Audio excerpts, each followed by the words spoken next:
Hey guys, hope you're well. Back with another video today on nutrition, and I want to go over today the top 5 carbs that I really like. So last time I've done proteins, today I'm going to go over carbs. So let's jump straight in. Number 1 is the white potato. So anyone who knows me knows I love white potato, but there's a few health benefits you're going to get from it as well, apart from the fact it just tastes good. So you're going to get a lot of potassium in there. So potassium is one of the electrolytes in the body that helps with pretty much 2 really important things, which is 1, hydration, but also aiding with heart rhythm in the body. Okay, so keeping the heart rhythm healthy. A lot of people nowadays have a bit too much salt in their diet, or they have it from the wrong kind of salt. So this can actually lower potassium and magnesium in the body, which are really, really essential. So getting enough potassium and magnesium in the body is going to be an essential thing for keeping everything balanced. Having too lower levels of potassium and magnesium as well can also cause issues with elevated blood pressure. Okay, so making sure you're getting enough of those in the diet is good, and potato is a good source, should we say, of potassium. You're also going to get some vitamin C in there as well. Anti-inflammatory, antioxidants are really, really good for the body.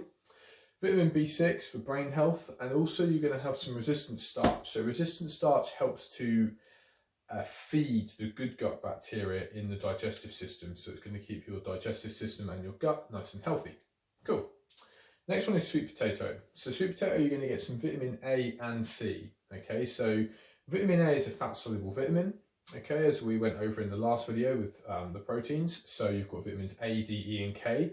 Whenever you're going to have one of these, you need to make sure that you've got some fats in that meal. So to make sure that you absorb the vitamin A efficiently, have some fats with your sweet potato.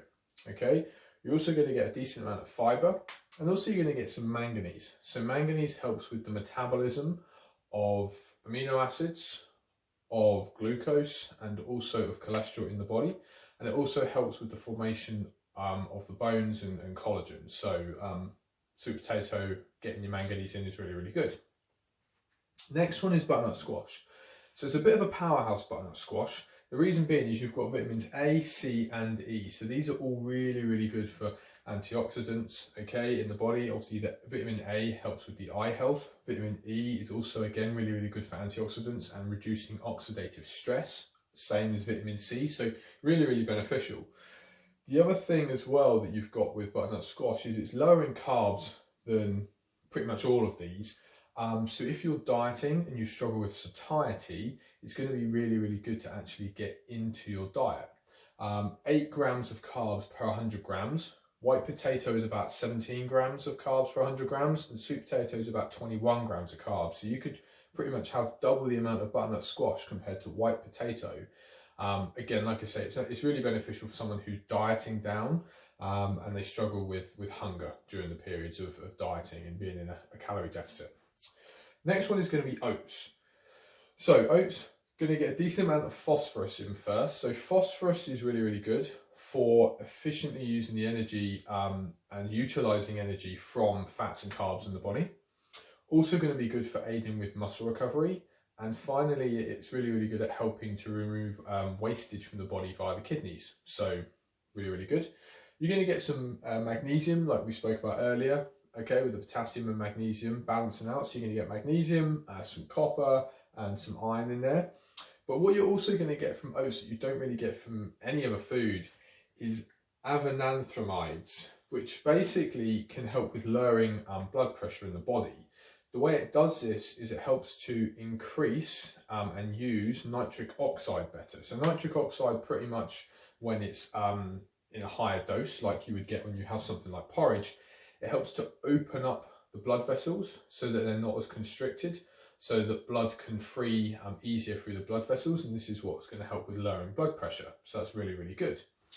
Also, oats are going to be really, really good for healthy cholesterol levels as well.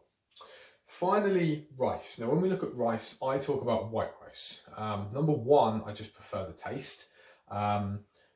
2, there's not much difference, in all fairness, between it. Okay, so you're going to get some B vitamins in there. You're going to get your resistant starch like you get in the potato. And it's also easier to digest. So if someone is in a mass gaining phase and they're trying to, consume a lot of calories, especially a lot of carbohydrates, sometimes things like the sweet potato and the porridge can sit a bit heavy because they've got more fibre in. So it can then be a struggle to eat again a couple of hours later because you just don't really feel up to it. So something like rice sometimes is just nice to have because it's, like I say, it's easier on the digestive system. It's not as stressful on the digestive system. The other thing, or the other reason, should I say, why I like white rice is brown rice contains phytic acid. So phytic acid can actually stop and prevent the absorption of certain minerals in the body, things like magnesium and copper and iron, things that we really need on a daily basis. So for me, that's why I'm not the biggest fan of brown rice as well. But like I say, the main reasons is the comparison, there's not too much difference between it. It's easier on the digestive system, which for me personally is quite a big benefit because I did have quite a lot of digestive issues, but mainly I just like the taste. So, you know, things like basmati rice as well, the glycemic index is actually like a medium. If you then go and put some fats with it, you know, that's going to obviously stop with the blood sugar spike that people worry about when they go and have carbs. But again, if you want to have some white rice and you don't want to have any fats with it, then a really good time to actually have something like white rice would be actually post-workout. So, you know, don't be afraid of having it. We know that calories, you know, calories in versus calories out are king, but then also focusing on the nutrient density of a food. And, you know, in my opinion, any of these are going to be better than something processed because they're single ingredient foods. Okay, so they're my top 5 carbs. Hopefully you found this useful. If you've liked it, give it a like, comment below if you've liked it, share it to family and friends. And if you haven't done already, then please subscribe to the channel. And until next time, guys, peace out.